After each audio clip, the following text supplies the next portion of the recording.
there, my crafty friends. It's Ashley Pfeiffer, the maker behind Stamped AF. I have an idea in my head using the Knit Together bundle, and I'm going to give it a shot and see if it comes to life. See if it is anything close to the vision in my mind. We'll see. Worst case, we had a little play, right? I've got 1-inch strips that are much longer so that we can go on a diagonal, because that's kind of what I'm thinking. But I am going to start, we'll do some tone on tone with the actual ink colors. I'm thinking maybe knit would go that way. And just in case you're wondering, I did knit once upon a time. That's actually part of my story about joining Stampin' Up, was that I was having incredible pain in my right arm from like wrist all the way up. So between knitting and my day job, it was too much. I think I'm just gonna rip that, be lazy, and shall we? I'm really being lazy here by not moving this. So between each color, we need to clean it up. I did get a bit of a gap there, but you know what? I think we're going to be okay with just that amount. So between my job and the knitting, it was just too much. So I quit knitting, and 6 months later, I joined Stampin' Up. And the long and short of it is, before I quit knitting, I wanted to make some holiday cards and enter the cable knit embossing folder, which I found online, found a local demonstrator, purchased a few things from her over the course of the 6 months, and finally joined. So this will forever have a place in my craft room. If you have a fun story about how you became a paper crafter, I would love to know. You can leave it in the comments below. You can send me an email at stampedaf@gmail.com. I would love to know. And you have, I refer to the cable knit embossing folder as my gateway drug to Stampin' Up. Do you have a gateway drug? I know YouTube probably isn't going to like that word in there, but it was my first exposure to Stampin' Up, and one that I will never forget. Okay, I think we're going to be going on just horizontal. We'll forget the whole vertical part. No, diagonal.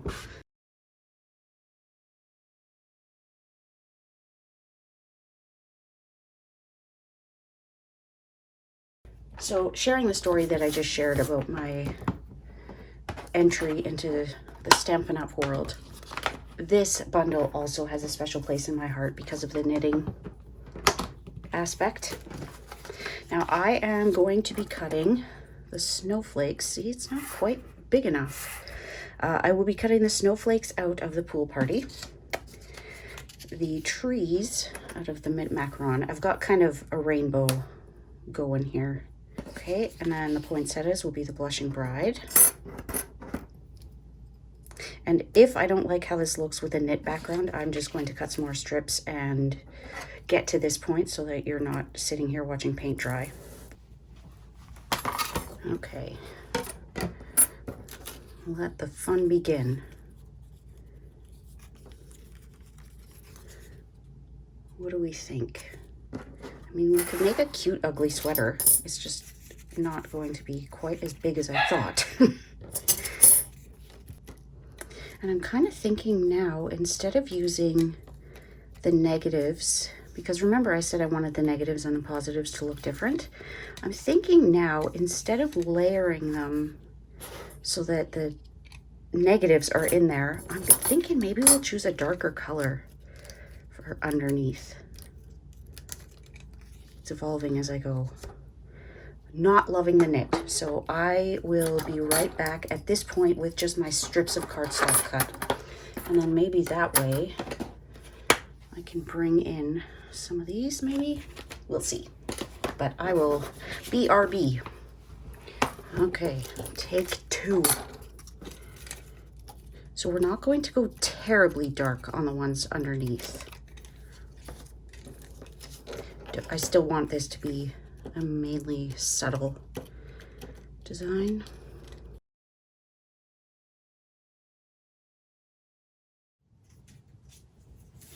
Okay, so I chose to actually do the trees in Pear Pizzazz. It's funny how the mint macaron, you can barely see the lines, and this one, it's like so obvious.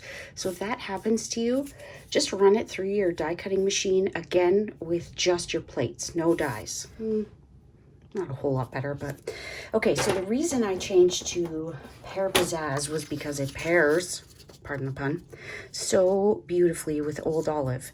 And the only one I could find to go with the mint macaron was Soft Succulent, and it almost looks blue behind there. So I figured Pear Pizzazz and Old Olive would bring in just a bit more fun. And for each of the darker pieces, I cut them at 1 1/8, so we get just a tiny little margin on there. I'm thinking now I should have used adhesive sheet on the back of these so it would be easier.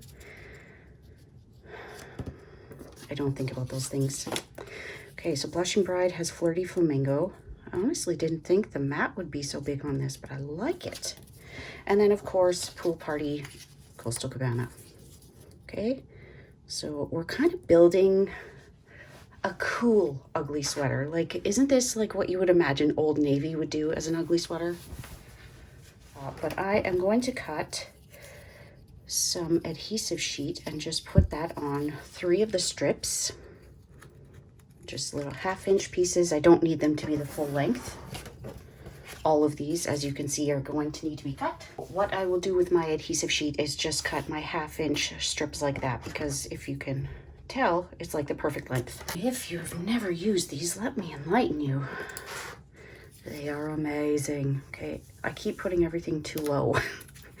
So there are there's release paper that is separated here. You can see three little rectangles. So you want to figure out which side the sticky is on, and it's this one here. So I'm going to lay this down, and I don't want to get it on my fingers. I don't like having sticky fingers. I was going to say, if you're new here, you wouldn't know that I don't like getting my hands sticky, but if you're new here, welcome. If you've made it this far, thank you. I never ask people to subscribe at the beginning of the video because, I mean, you don't know who I am. You don't know if you're gonna like what I'm doing. So you can make that decision for yourself. And it's probably going to take till the end of the video. Okay, so this is the easiest way that I've found. And I still never know which side is right. So I tend to just touch one little piece and figure that out. We're gonna have a little fold in there, but that's okay. You won't tell anyone, right? Okay, so you know what? The sticky part is the one that's perforated at the top. I will go and die cut these off screen. So they did move around a little bit, but oh well. Now the one thing I want to mention is make sure that you run that die on the part that has the adhesive sheet. I know that seems obvious, but you never know. Okay, so we're going to pull this out, and I could use that on something else, or maybe this just goes right on that card base.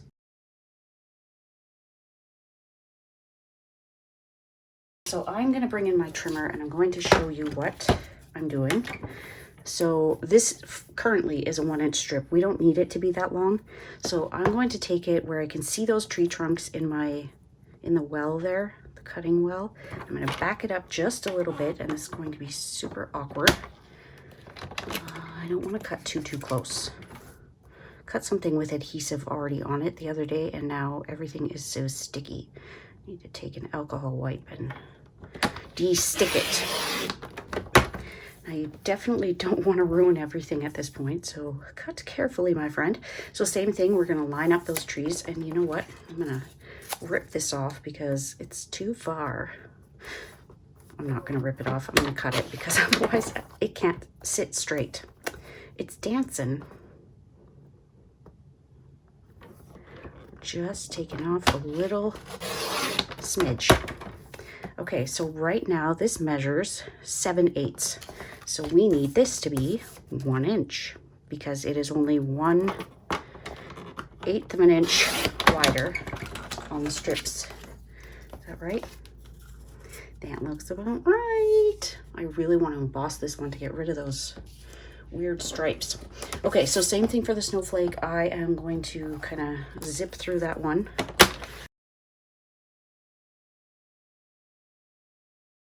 I'm going to go ahead and glue these.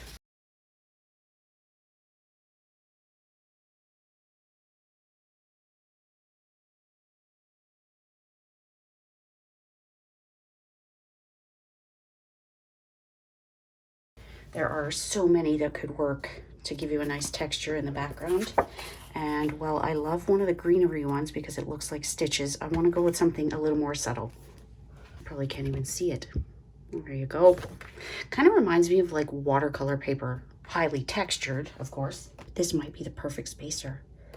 I'm gonna go for it. Executive decision.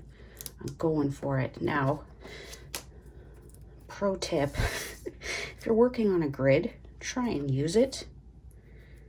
I'm actually contemplating ordering a new mat for my videos. It's a new style of craft mat, and it's not cheap.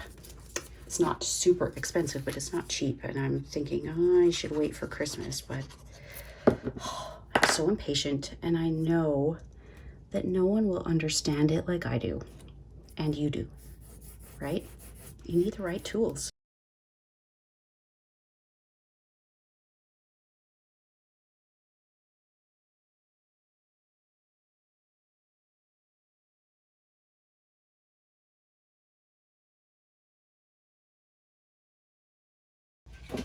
Gives me a great cut in one shot. Watch, I probably just jinxed myself.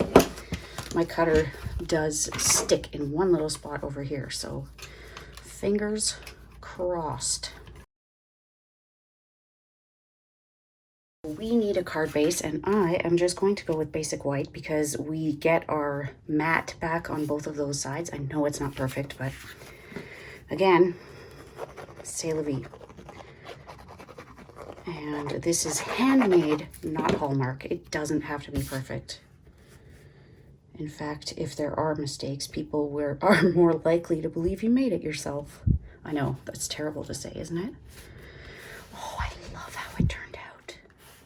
Imperfections and all. Love it. Now we do need a sentiment, but I also don't want to cover anything up. So in the meantime, while I'm deciding that, I'm just going to use some white twine because I love the way that looks. I could have used silver, but I want this to stay a little low key and let the focal image really shine. So I'm just going to tie a knot here so that I can get it in the right place, and then the pressure comes off to tie the perfect bow.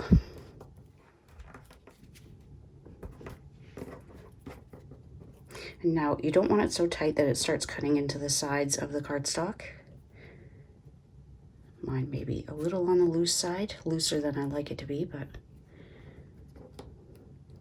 I think the moral of this video is going to end up being perfection is overrated. I hope you agree.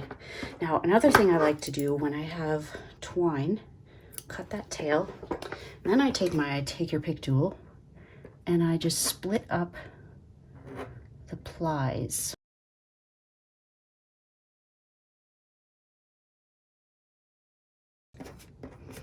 Okay, and I feel like it needs just a little bit of bling. Maybe a couple of rhinestones just on the poinsettias. Opal rounds, what do I want to do? Maybe just rhinestones, just to keep it on the subtle side, and they will be the very smallest ones.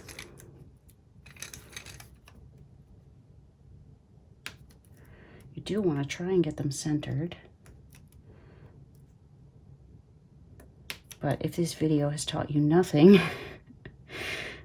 it's that perfection is overrated.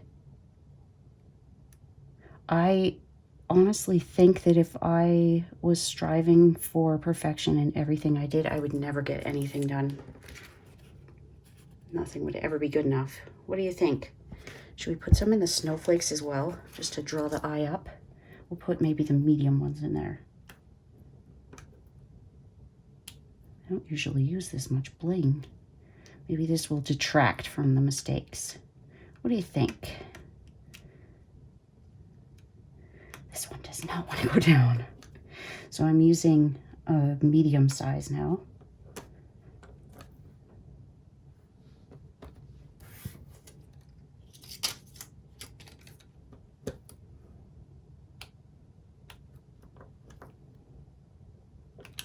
I love that it's those two.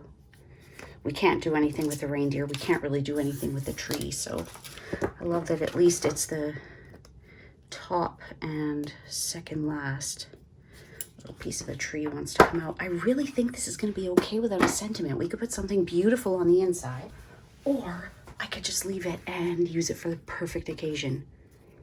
What do you think? I'm going to leave it. I'm going to leave it. If you made it this far, thank you so much for watching. Like I mentioned earlier, if you need any Stampin' Up! Supplies to make this or any other project, and you live in Canada, I would love to earn your business. Spending $60 with me in the month of November will get you get to choose your own gift. Next month, you will be getting my Santa's Workshop tutorial for free. Every month there's a gift, every single month. So I thank you so much for watching. I hope that you will consider hitting that subscribe button for a new video each and every week, a live stream every week, and we will see you soon, my crafty friend.